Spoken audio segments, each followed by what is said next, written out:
여러분은 구원을 받으셨습니까? 받으신 줄로 믿습니다. 이렇게 자신 있게 아멘할 수 있는 이 믿음이 정말 좋습니다. 오늘 말씀은 구원을 받았지만 또 구원의 어떤 확신 면에서 조금 부족하신 분들, 아니면 내가 정말 구원을 받았나 이렇게 의심하는 분들을 위한 말씀입니다. 성경 통독을 하고 있습니다. 지난주까지 잘 따라오셨다면 출애굽기 10장까지 읽으셨습니다. 오늘 본문은 출애굽기 3장에서 나와서 지난주 창세기를 통해서 우리가 구속사적으로 쭉 성경을 보고 있는데 첫 번째 설교 들으셨고, 오늘은 이제 출애굽기를 통한 구속사적인 의미를 찾아보려고 하는데, 출애굽기의 주제가 구원입니다. 그래서 출애굽기를 우리가 살피다 보면 구원이라는 것이 하나님의 구속사적 의미에서는 어떤 교훈을 갖고 있는가, 이 부분을 살펴볼 수 있게 됩니다. 자, 구속사 다시 한번 정리하죠. 구속사란 하나님이 세상을 창조하셨습니다. 하나님이 창조주이십니다. 하나님이 세상을 창조하실 때 모양이 참 보기에 좋았습니다. 선했습니다. 그런데 어찌한 연유인지 인간이 죄를 짓게 되었고, 죄 때문에 타락하게 되었고, 타락의 결과로 하나님이 만드신 선이 다 파괴되었습니다. 뿐만 아니라 하나님과 인간이 단절된 것이죠. 그 다음에 이어지는 역사가 그런 인간의 세계에 하나님이 개입하셔서 인간을 다시 구원하는, 구속하는 모든 이야기를 성경을 구속사적으로 본다, 이렇게 정리하는 겁니다. 하나님이 개입하실 때 주권자이신 하나님은 어떤 방법으로도 개입하실 수 있지만 하나님 질서에 맞도록 개입을 하십니다. 그 질서를 정한 원리가 언약이라는 것이죠.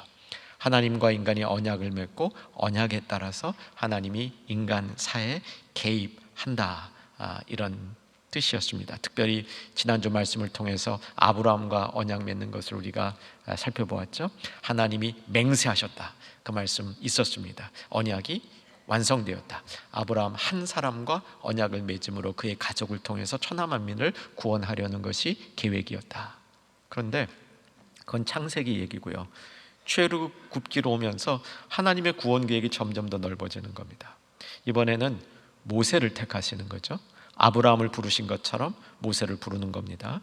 모세를 불러서 그 모세 한 사람이 아니라 이스라엘 민족과 나라, 이스라엘 민족과 나라를 통해서 천하 만민을 구원하려는 하나님의 구원 계획이 시작되고 모세와 언약을 맺는 겁니다. 이게 출애굽기의 주된 내용이 되는 것이죠. 출애굽기의 주제는 거듭 말씀드리지만 구원입니다. 하나님이 이스라엘 민족을 어떻게 구원하는가를 통해서 이스라엘 민족이 애굽의 노예 종살이 있지 않았습니까? 온 인류가 죄의 종살이를 하고 있다, 이렇게 볼 수 있는 거죠. 죄의 종살이를 하고 있는 인류를 어떻게 구원하시는가, 이 모델을 출애굽기를 통해서 보여주시는 겁니다. 출애굽기의 주제는 구원인데, 이 구원을 이루어 가시는 하나님의 표제가 있습니다. 그 표제가 그의 백성의 부르짖음을 들으시는 하나님이라는 겁니다. 출애굽기의 이 내용이 여러 차례 반복되어 나오고, 출애굽기 밖에도 출애굽기를 보면서 그 출애굽기의 핵심적인 내용이 하나님이 그의 백성이 부르짖을 때 그것을 들으시고 개입하셨다는 겁니다. 하나님이 그 부르짖음을 들으셨다, 이 얘기를 오늘 본문을 통해서 확인하겠습니다. 그래서 오늘 본문 시작은 7절부터 하게 됩니다. 7절과 8절을 볼 건데, 출애굽기에 관한 이 개요가 이 두 절 가운데 포함되어 있다 보시면 됩니다. 7절과 8절 준비되셨죠? 집중해서 읽도록 하겠습니다. 두 절 읽겠습니다. 여호와께서 이르시되 내가 애굽에 있는 내 백성의 고통을 분명히 보고 그들의 감독자로 말미암아 부르짖음을 듣고 그 근심을 알고 내가 내려가서 그들을 애굽인의 손에서 건져내고 그들을 그 땅에서 인도하여 아름답고 광대한 땅, 젖과 꿀이 흐르는 땅, 곧 가나안 족속, 헷 족속, 아모리 족속, 브리스 족속, 히위 족속, 여보스 족속 지방에 데려가려 하노라. 자, 이게 좀 긴 표현이지만 핵심은 내가 부르짖음을 들었다는 겁니다. 듣고 행동을 시작하시는 겁니다. 8절을 보시면 내가 내려가서 내 백성을 젖과 꿀이 흐르는 땅으로 데려가겠다라고 말씀하시는 겁니다. 이게 요지인 것이죠. 하나님이 인간 사이에 개입하셔서 그들을 좋은 곳으로 인도하여 내시겠다 말씀해 주시는 거죠. 그 시작이 부르짖음을 들으셨다는 겁니다. 자, 오늘 설교 제목이 들으시는 하나님, 부르시는 하나님, 계획하시는 하나님, 이렇게 제목으로 정했는데, 첫 번째 하나님이 하시는 일이 들으시는 하나님. 사랑하는 여러분, 우리 하나님은 잘 들으십니다. 정말 잘 들으셔요. 집중하고 계십니다. 하나님의 백성 한 사람 한 사람의 형편과 그가 진실로 하나님 앞에 아뢰는 음성에 대해서 너무 경청하고 계십니다. 믿으실 수 있기 바랍니다. 지난주 말씀에서 이제 아브라함이 하나님과 언약을 맺는데 이제 4단계를 통해서 하나님과 언약을 맺으면서 이제 마지막 단계, 하나님이 도장 찍어주시는 단계였잖아요. 아들 이삭을 바치라 해서 그 바치는 순종의 모습을 보면서 이제야 네가 나를 뭐하는 줄? 경외하는 줄 아노라 하시고, 그때 또 추가적으로 하나님 인정해 주셨죠. 네가 내 말을 뭐 했으므로? 준행했으므로. 이 준행이란 말 기억나십니까? 이 준행이란 말의 의미는 잘 듣는 겁니다. 먼저 행동하는 게 아니라 듣는 거예요. 들음이 없이 하는 행동은 준행이 아닙니다. 잘 들어서 그 말씀이 내 마음속에 잘 자리 잡혀 있다가 필요한 때 그 말씀이 행동으로 옮겨지는 겁니다. 그러니까 준행은 말씀이 행동으로 옮겨지는 것이죠. 그냥 내 행동이 아닌 겁니다. 자, 그래서 우리 중요한 거 깨달으셔야 됩니다. 우리가 하나님의 말씀을 왜 잘 들어야 합니까? 여러분, 우리가 하나님의 말씀을 잘 들어야 하는 이유 중에는 하나님이 우리의 형편, 우리의 이야기를 잘 들으시기 때문인 줄로 믿으시기 바랍니다. 그저 하나님이 위대하신 분이니까 우리는 그의 말씀을 잘 들어야 된다는 논리가 아니라, 하나님이 잘 들으시려고 준비되어 있고 실제로 우리를 잘 들으시기 때문에 우리도 그의 말씀을 잘 들어야 되는 것은 당연한 것이죠. 혹 여러분 이런 경험 하실 수 있는지 모르겠습니다. 여러분이 누군가의 얘기를 잘 들으려고 합니다. 별로 뭐 이렇게 영양가가 좀 적은 얘기도 그분을 존중해서 내가 잘 들으려고 합니다. 참 좋은 습관입니다. 그런데 그분은 내 얘기를 안 듣습니다. 귓등으로 듣습니다. 무시합니다. 여러분 계속 들으시겠습니까? 저 같으면 안 듣겠습니다. 하나님 마찬가지입니다. 하나님이 우리에게 귀를 기울이시는데, 우리의 얘기를 들으려 하시는데, 우리는 하나님 얘기를 안 들으려 한다면 하나님이 더 이상 우리의 얘기를 안 들으실 것이죠. 하나님은 먼저 들으시는 하나님입니다. 그렇기 때문에 그의 음성을 우리가 청종하고 그의 말씀을 청종하고 그 말씀을 잘 담아서 그 말씀이 필요한 때에 따라 행동하는 모습까지 보여줬을 때, 이제야 내가 나를 경외하는 줄 아노라, 내 믿음이 진짜인 줄 아노라 하나님이 인정해 주셨던 그 아브라함의 이야기, 그 이야기의 근원이 되는 이야기가 오늘 나타납니다. 하나님은 그의 백성의 부르짖음을 들으시는 하나님이라는 사실이죠. 자, 그래서 여러분, 부르짖는 게 중요합니다. 신앙에 있어서는 부르짖는 것이 중요합니다. 부르짖는 믿음 회복하실 수 있기를 주 안에서 소망합니다. 정말 믿음에 문제가 생긴 것은 뭐냐면요, 부르짖어야 되는데 안 부르짖어지는 겁니다. 부르짖기가 싫은 겁니다. 부르짖으려고 하는데 안 나오는 겁니다. 이거는 문제가 생긴 신앙의 모습입니다. 여러분, 혹 여러분이 그런 상태에 있으십니까? 오늘 이 예배를 통해서 변화될 수 있기를 바랍니다. 변화되실 수 있습니다. 주님 말씀 그대로 믿으십시오. 찾으라, 찾아질 것이요, 구하라, 받을 것이요, 문을 두드리라, 열릴 것이니라. 여러분, 부르짖을 수 있는 신앙의 자리로 나아갈 수 있습니다. 하나님의 약속입니다. 약속 붙들고 부르짖는 자리로 나가야 됩니다. 때로는 이 부르짖는 것이 이렇게 막 더 이렇게 갈급해지면요, 부르짖는다라는 말을 쓰는 게 아니라 부르짖는다는 말을 쓰기도 합니다. 이제 어떤 목사님께서 사모님이 몸이 너무 안 좋으셔서 목회에 큰 어려움을 겪으면서 그 가운데도 열심히 목회하시는 가운데 너무 갈급해서 주님 앞에 기도를 계속 하다 보니까 이게 부르짖는 것 같고는 안 되고 부르짖는다, 그런 이제 기도의 경험을 얘기하시는데 마음에 도전이 되었습니다. 충영교회 어떤 성도님의 간증인데요, 교회를 나오게 되신 동기가 죽을 것 같아서 나왔답니다. 안 죽으려고. 교회 안 나가면 죽을 것 같아서, 교회에 나와야 살 것 같아서 교회에 나오셨다.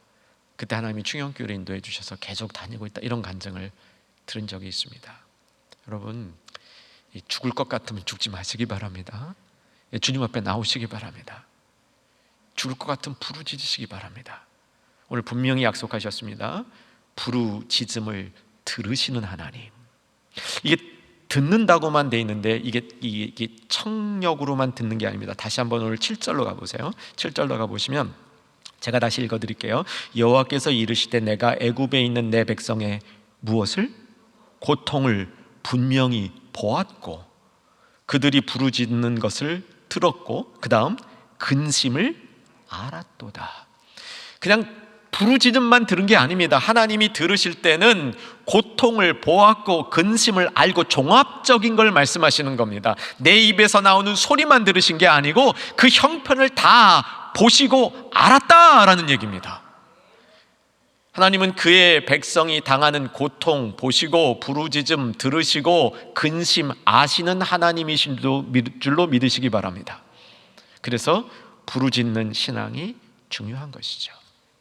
근데 여러분, 부르짖으라 그러니까 목소리를 크게 내는 것만 생각하시는데요, 그게 아닙니다. 당연히 우리가 갈급하면 목소리가 커지게 되어 있습니다. 그게 겉으로 드러나게 되어 있습니다. 그런데 목소리 큰 것만 부르짖는 게 아닙니다. 부르짖음의 핵심은 뭐냐면 내 형편을 하나님이 알게 하는 겁니다. 이게 부르짖음인 거예요.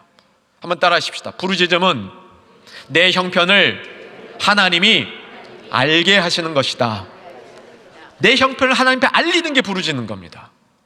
근데 그 형편을 잘 알리려니까 소리도 높이고 아양도 좀 떨어야 되고 어떤 때는 죽겠다는 신용도 해야 되고 잘 보이려고 노력도 해야 되고, 여러분, 내 형편을 누군가에게 알리려면 거기에 적극적인 일들이 따라가지 않습니까? 그 상황에 맞도록 내 행동이 변하지 않습니까? 그런 것처럼 하나님 앞에 내 형편을 알리는 것이 부르짖는 것이죠. 하나님 앞에 내 형편을 알리는다 했을 때 조금 의아하시는 분이 있어요. 하나님 다 하시는데 뭘 알려야 됩니까? 알려야 됩니다. 하나님 다 하시는데 알려야 됩니다. 여러분,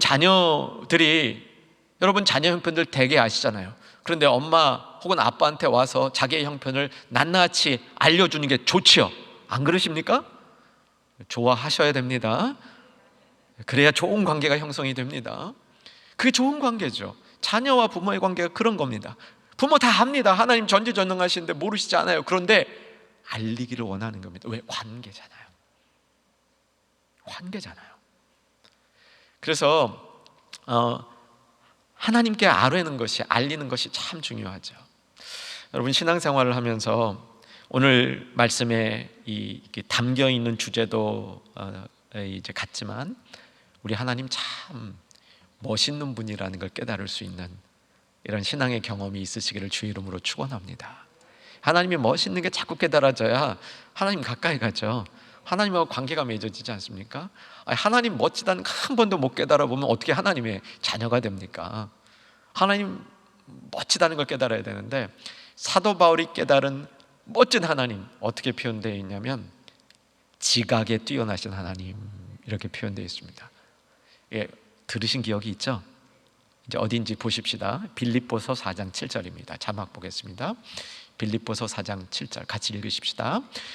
그리하면 모든 지각에 뛰어나신 하나님의 평강이 그리스도 예수 안에서 너희 마음과 생각을 지키시라. 지각이 뛰어나신 하나님, 잘 들으시는 하나님에 대한 다른 표현인 거예요. 잘 들으시는 하나님, 이것을 아까 종합적으로 보시고 아시고 들으시고, 이 종합적으로 하나님이 우리의 형편에 예민하시다는 것을 다 깨닫고 그 하나님 멋지다 생각하면서 바울이 한 고백이 지각에 뛰어나신 하나님, 지각에 뛰어나신 하나님이 어떻게 우리의 평강으로 우리를 지켜주신다 얘기한 겁니다. 자, 이제 그 앞절 좀 전에 빌립보서 4장 7절이었습니다. 6절 보시겠습니다. 읽으십시다.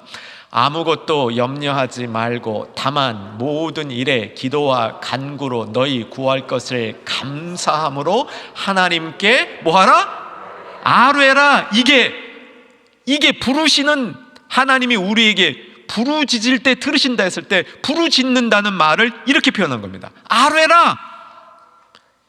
이걸 원문 직역하면요, 하나님으로 하여금 알게 만들라, 그런 뜻이에요. 알게 만들라. 어떤 방법을 써도 하나님께 알게 만들라. 그러면 하나님이 그것을 보시고 개입하신다는 겁니다. 이스라엘 백성에게는 고통과 고난 가운데 있을 때, 그래서 부르짖을 때 그들을 구출하시려고, 구원하시려고 개입을 하신 거죠. 그 개입을 하실 때 사람을 통해서 하십니다.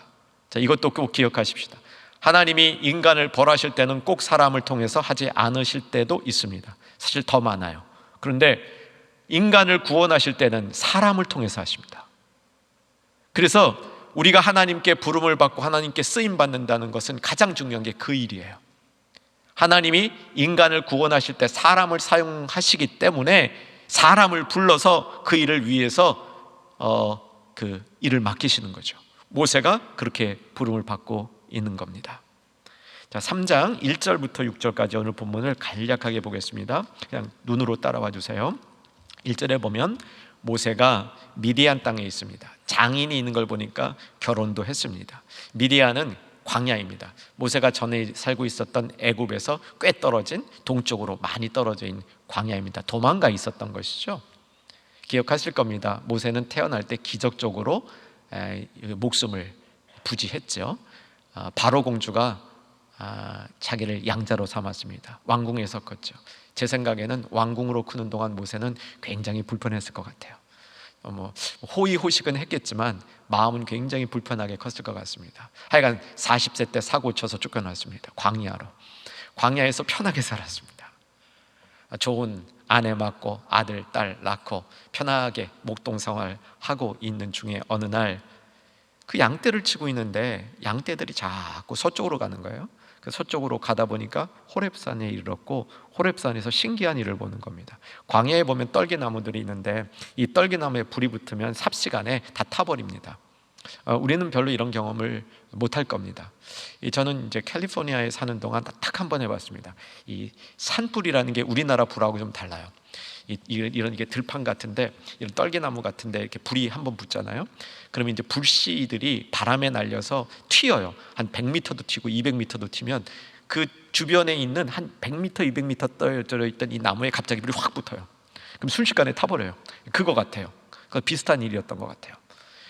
그런 자리에 있으면 겁납니다. 저도 운전하다가 그런 경험을 했는데 냅다 도망쳤습니다. 모세도 그랬던 것 같아요. 도망치다 보는데 이게 신기한 게 딱 머릿속에 이 이미지가 박힌 겁니다. 떨기나무에 불이 붙었는데 떨기나무가 안 타네? 도대체 어떻게 된 거야? 하고 이제 뒤를 돌아보고 그리로 가고 있던 겁니다. 이게 본문의 얘기예요. 근데 4절을 보시면 하나님이 떨기나무 가운데 계셨어요. 하나님이 떨기나무 가운데 계시다가 자기에게 오는 모세를 보고 모세의 이름을 부르고 가까이 오지 말라고 얘기합니다. 왜 가까이 오지 말라고 얘기합니까? 거룩한 땅이라는 겁니다. 여러분, 떨기나무 있는 광야가 뭘 그렇게 거룩하겠습니까? 이게 거룩해진 이유는 하나님이 거기 계셔서 그런 겁니다. 하나님이 계시면 거룩해요. 하나님이 안 계시면 그냥 광야입니다. 하나님이 계신 거룩한 땅에 모세가 오니까 신발 벗으라고, 그래서 최소한의 너의 부정한 것을 제거하라고 얘기하시고요. 그 모세가 6절을 보게 되면 얼굴을 가립니다. 모세가 교육 잘 받았어요. 하나님 보면 죽는다는 거 알았습니다. 그래서 재빨리 자기 얼굴을 가리는 겁니다. 이게 6절까지의 내용이죠. 자, 하나님은 모세를 부르십니다. 왜? 인간에게 개입하시기 위해서. 인간의 부르짖는 그 음성을 들으셨기 때문에 그 일을 해결해 주려고 하는데 그 일을 해결해 줄 사람이 필요해서 모세를 부르고 있었다는 사실입니다. 여러분, 구원 받으셨죠? 구원 받으신 분들은 부르심을 받으신 사람들입니다. 내가 구원 받았다는 사실이 부르심을 받았다는 사실과 밀접하게 연결이 되어야 됩니다. 그래야 구원 받은 사람들의 삶이 변하는 겁니다. 구원을 받고 삶이 안 변하는 이유는 내가 부르심을 받았다는 사실에 대해서 잘 인식하지 못해서 그렇습니다. 그래서 구원받은 사람은 부르심을 받은 대로 살아가도록 되어 있습니다. 부르심을 받고 살아갈수록 더 삶에 대한 의욕이 생기고 삶에 더 생명력이 생기고 삶에 더 의미가 부여되는 것이죠. 구원은 받았는데 나는 부르심이 없다. 이거 아까 여러분 구원을 받으셨습니까? 그때 받긴 받았는데요, 이 구원이 저한테는 별로 힘이 없습니다. 이런 모습으로 답변이 될 겁니다. 모세를 통해서, 오늘 본문을 통해서 배우셔야 합니다. 구원받은 것은 부르심을 받은 거죠. 여러분, 부르심을 받으면요 유익이 많습니다. 유익이 아주 많아요. 첫째는 그 부르심을 받으면 내가 어떻게 살아가야 될지를 알아요. 부르심 받은 일에 충실하면 되니까.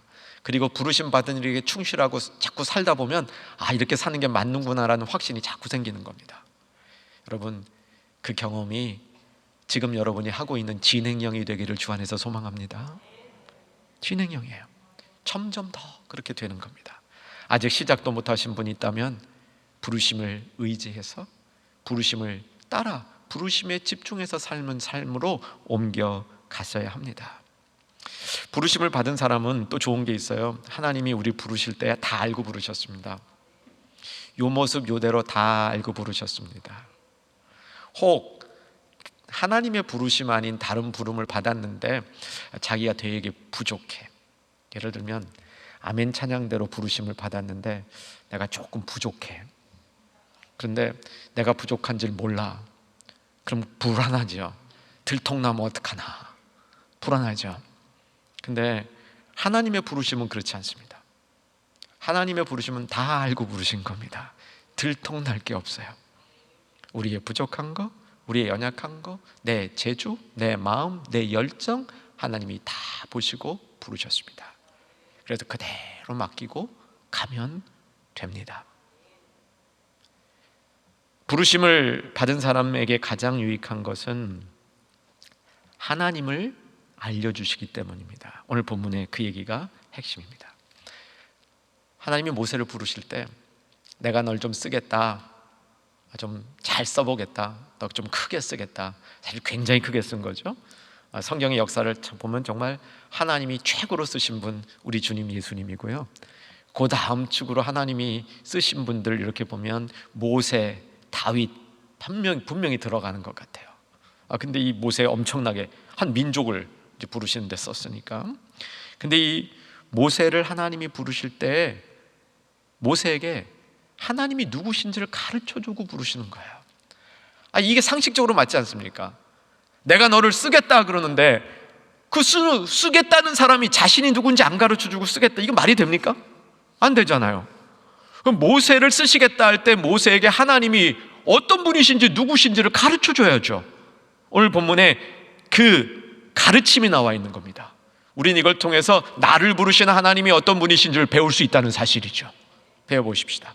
첫 번째 6절을 보시면, 6절 준비되셨죠? 6절 같이 읽겠습니다. 시작. 또 이르시되 나는 내 조상의 하나님이니 아브라함의 하나님, 이삭의 하나님, 야곱의 하나님이라. 모세가 하나님 뵙기를 두려워하여 얼굴을 가리매. 자, 하나님이 자신을 알려주십니다. 누구라고요? 나는 하나님이라, 내 조상의 하나님 아브라함, 이삭, 야곱의 하나님이라 말씀해 주시는 겁니다. 이게 무슨 뜻일까요? 이것은 언약의 하나님이라는 뜻입니다. 여러분 성경 통독하다 보면 이 얘기 많이 나옵니다. 상당히 많이 나오니까 미리 지금 여기서 알아두시면 좋죠. 언약의 하나님, 아브라함과 언약을 맺으신 그 언약이 이삭이 야곱과, 야곱이 대대로 물려져서 나까지 이렇게 전달되어 내려온 언약, 그 언약의 하나님이라고 가르쳐 주고 있는 겁니다. 그런데 이렇게 조상의 하나님, 그 조상의 하나님이 너의 하나님이라 이렇게 말씀하시면 엄청난 신뢰가 쌓이게 됩니다. 나 혼자 알았던 하나님이 아니고 내 부모님이 알았던 하나님, 내 조부모님이 알았던 하나님, 증조부님이 알았던 하나님, 우리 조상 대대로 똑같이 변함없이 알았던 그 하나님. 여러분, 이럴 때 신뢰할 만한 하나님이라는 생각이 안 듭니까? 하나님은 믿을 만한 하나님이다. 그걸 선포해 주고 있는 겁니다. 오래전에 디도서를 쭉 연구할 때 디도서 1장 2절 말씀에 정말 제 마음이 완전히 꽂힌 적이 있었습니다. 디도서 1장 2절을 자막으로 한번 봤으면 좋겠습니다.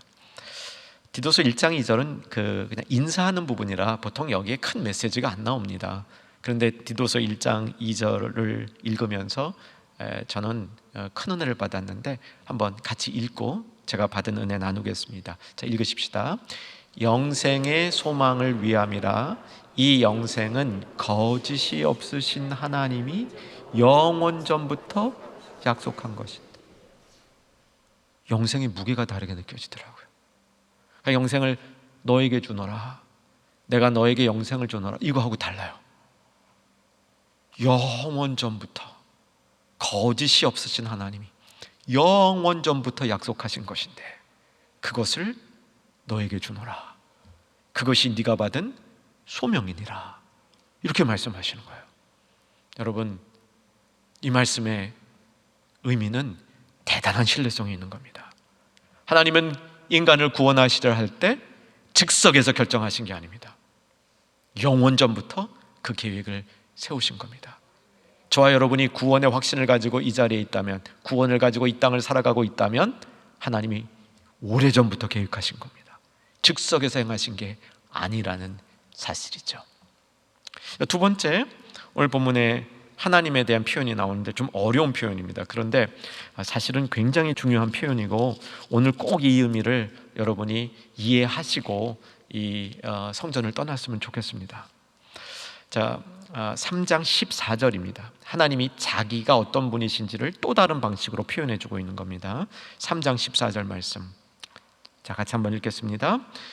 하나님이 모세에게 이르시되 나는 스스로 있는 자니라. 또 이르시되 너는 이스라엘 자손에게 이같이 이르기를 스스로 있는 자가 나를 너희에게 보내셨다 하라. 하나님의 이름이 뭐라고요? 스스로 있는 자. 이건 단순히 이름이 아니라 하나님의 속성입니다. 하나님의 특징으로부터 나오는 거죠. 하나님의 캐릭터라는 겁니다. 스스로 있는 자, 그 스스로 있는 자가 하나님이시라는 겁니다. 자, 좀 쉽지 않죠. 이게 도대체 무슨 의미일까요? 나는 스스로 있는 자이다. 이것은 하나님의 존재는 그 어떤 것에 의해서도 의존되지 않는다는 것. 다른 아무 곳이 없어도 하나님은 존재하신다는 겁니다. 굉장히 깊은 얘기입니다. 반대로 인간은 반드시 다른 것에 의존해서만 존재할 수 있다고 얘기합니다. 여러분, 한번 상상의 날개를 피셔서 세상에서 가장 잘난 사람을 생각해 보십시오. 그 잘난 사람을 최대한 각색해 보십시오. 그 잘난 사람이 스스로 존재할 수 있습니까? 안 돼요. 엄마 아빠 없이 존재할 수 있습니까? 안 돼요. 엄마 아빠가 있기 때문에 그 사람이 있는 겁니다. 태어난 것뿐만 아니라 성장해서 자라가는 거 누군가의 도움 의지하지 않고는 그 누구도, 그 어떤 인간도 설 수 없습니다. 엄격하게 얘기하면요, 우리가 스스로 할 수 있는 일은 매우 적습니다. 나 혼자 할 수 있는 일이라는 거 제가 잠시 곰곰이 생각해 봤는데 그 스스로 할 수 있는 일, 바보 같은 일 하지 않고 게으르지 않고 다른 사람 해하거나 괴롭히지 않고 뭐 요 정도 하는 수준밖에 없는 것 같아요. 좀 더 멋진 일 생각해 보면 하나님 예배하고 경배하고 하나님 높이고 이런 거 내 힘으로 할 수 있는, 그것도 하나님이 건강 안 주면 하기 굉장히 힘들어요. 사랑하는 여러분, 그런데 우리 하나님은 얼마나 멋있는 하나님이냐면 다른 어떤 것에도 의존하지 아니하고 존재하실 수 있는 하나님. 이 하나님은 강한 하나님이십니다. 이 하나님은 영원하신 하나님입니다. 그래서 하나님의 신뢰성을 얘기할 때 조상의 하나님, 하나님의 영원성을 얘기할 때, 하나님의 강력함을 얘기할 때 스스로 계신 하나님, 이렇게 표현하는 거죠.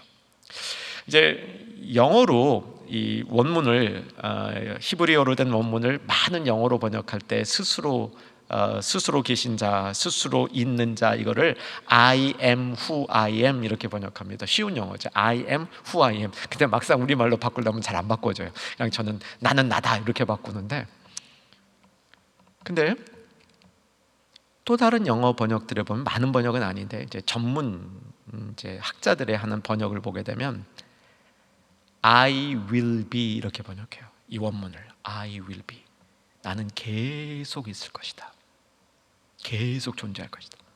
어떤 상황에도 하나님이 존재하지 않는 시간이나 공간이나 영역이 없다, 이런 뜻입니다. 영원하신 하나님, 그냥 막연히 길다 그게 아니고 모든 공간을 채우시고 모든 시간을 채우시는 하나님, 그런 하나님이 모세 너를 불렀다라고 얘기하는 겁니다. 여러분, 오늘 신앙으로 한번 고백해 보십시다. 그런 멋진 하나님이 나를 부르셨다. 하나님의 일을 위하여 나를 부르셨다. 나를 부르실 때 나에게 말씀하신다. 하나님 자신이 이런 분이다, 신뢰할 만하고 영원하신 스스로 계신 그 하나님이 나를 부르셨다. 여러분 깨달으실 때 은혜가 될 줄로 확신합니다. 자, 하나님의 계획에 대해서 말씀드립니다. 하나님이 들으시고 하나님이 부르셨는데 그 하나님이 계획을 갖고 계십니다. 자, 계획하시는 하나님이 본문에 둘로 나옵니다. 첫째는 우리를 부르신 하나님은 우리로 하여금 하나님을 섬기라고 계획했습니다. 12절 보시기 바랍니다. 12절 같이 읽겠습니다. 하나님이 이르시되 내가 반드시 너와 함께 있으리라. 네가 그 백성을 애굽에서 인도하여 낸 후에 너희가 이 산에서 하나님을 섬기리니 이것이 내가 너를 보낸 증거니라. 보낸 이유니라. 똑같은 겁니다. 자, 내가 너와 함께 있으리라. 임마누엘이 여기서부터 나옵니다. 그런데 아까 말씀드렸죠. 나는 스스로 있는 자다. I will be. 내가 함께 있을 것이다. 그 얘기란 말이죠. 그게 하나님의 속성이라는 겁니다. 우리와 함께 계신. 그러니까 임마누엘의 축복, 임마누엘의 약속은 그냥 억지로 하신 게 아니라 하나님의 본성 속성에서 나오는 겁니다. 내가 너와 함께 하리라. 그런데 함께하는 이유가 뭐냐? 너희는 나를 섬기리라. 두 번째, 하나님이 우리를 위해서 계획한 것이 있는데 이게 특이합니다. 이게 아주 특별합니다. 자, 3장 맨 끝으로 갈 테인데 21절하고 22절입니다. 21절, 22절. 21절, 22절 같이 한번 읽으십시다. 내가 애굽 사람으로 이 백성에게 은혜를 입히게 할지라 너희가 나갈 때 빈손으로 안 보내시는 하나님. 빈손으로 안 보내시는 하나님. 어떻게 빈손으로 안 보내느냐? 22절 같이 읽습니다. 여인들은 모두 그 이웃 사람과 및 자기 집에 거류하는 여인에게 은폐물과 금폐물과 의복을 구하라. 너희의 자녀를 꾸미라. 너희는 애굽 사람들의 물품을 취하리라. 여러분, 배경 설명할게요. 이스라엘 백성이 애굽에 내려가서 400년 동안 거의 종살이 했습니다. 특별히 마지막에는 종살이가 너무 심해서 부르짖은 거예요. 우리 좀 살려달라고. 그걸 들으시고 하나님이 개입하신 거예요. 400년이었어요. 400년 종살이 하다 나오는데 빈손으로 안 나왔다는 겁니다. 그럼 어떻게 했다고요? 나갈 때쯤 되니까 애굽 사람들이 은폐물, 금폐물을 막 그냥 쥐어주는 거예요. 이거 좀 가지고 가시라고. 이런 역사를 하나님이 일으키셨다는 겁니다. 우리가 이 부분을 빼놓을 수가 없습니다. 왜 빼놓을 수 없냐면 그냥 여기 한번 살짝 언급했으면 이거 재밌는 이야기밖에 안 되는데, 이 이야기가 400년 전에 아브라함과 언약을 맺을 때부터 이 이야기가 예언이 돼 있었어요. 보십시다. 여러분, 창세기 15장, 우리 지난주에도 봤던 말씀인데 창세기 15장으로 가십시다. 18쪽입니다. 창세기 15장. 창세기 15장으로 이동하시면, 자, 15장 간략히 정리합니다. 지난주 말씀이었어요. 하나님이 아브라함에게 자손이 하늘의 별과 같이 많아질 거라 그랬는데 별커녕 지금 하나, 첩에서 난 자식도 없었을 때예요. 근데 자식이 없다 그러니까 다시 한번 아브라함을 데려다가 이 밖에 있는 별들을 보여주면서 5절, 뭇별을 셀 수 있냐 봐라, 네 자손이 그렇게 되리라 말씀하셨고, 6절, 아브라함이 그걸 믿었다, 그래서 의로 여겼다 되어 있죠. 그 다음에 언약시켰습니다. 이 짐승들 9절을 보시면 3년 된 암소, 3년 된 암염소, 3년 된 수양, 비둘기 둘로 쪼개서 하나님이 그 횃불 사이로 지나가셨던 이 언약식이 있었습니다. 자, 그 다음 보십시오. 13절 제가 읽습니다. 여호와께서 아브라함에게 이르시되 너는 반드시 알라, 내 자손이 이방의 객이 되어 그들을 섬기겠고 그들은 400년 동안 내 자손을 괴롭히리라. 400년 동안의 예언이 있습니다. 자, 14절 같이 읽으십시다. 그들이 섬기는 나라를 내가 징벌, 내 자손이 큰 재물을 이끌고 나오리라. 여러분, 빈손으로 보내지 않으신 하나님, 빈손으로 보내지 않으신 하나님. 저는 신학을 공부할 때 처음 이제 목사가 되는 과정 속에서 보수적인 신학을 가지고 아주 철저히 말씀을 신뢰하는 공부를 했습니다. 근데 이제 학위를 점점 더 많이 받을수록 넓게 공부해야 되겠다 생각해서 자유주의 쪽에 있는 이 학자들과 많은 교류를 하면서 공부를 했습니다. 꼭 필요하다고 생각했는데 공부하는 과정이 쉽지 않았습니다. 그 쉽지 않은 과정을 공부하면서 이 말씀이 제 마음속에 언젠가부터 자리 잡혔습니다. 이 고생이 끝날 때 금은 폐물을 들고 나가리라.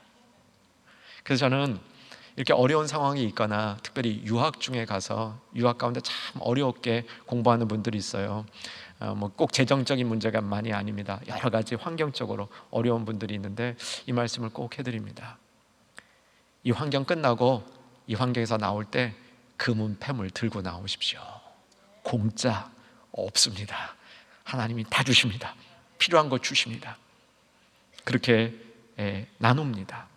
사랑하는 여러분, 주님을 섬기는 일, 정말 주님을 잘 섬긴 분들, 주님의 부르심을 받고 주님께 부르짖으면서 나간 그 성도에게 빈손으로 보내는 법 없습니다. 이스라엘 백성들에게 빈손 아니라 나갈 때 막 금은패물 가지고 막 나갔어요. 이스라엘 백성이 그 금은패물 갖고 금송아지 만들었어요. 하나님이 더 속상한 겁니다.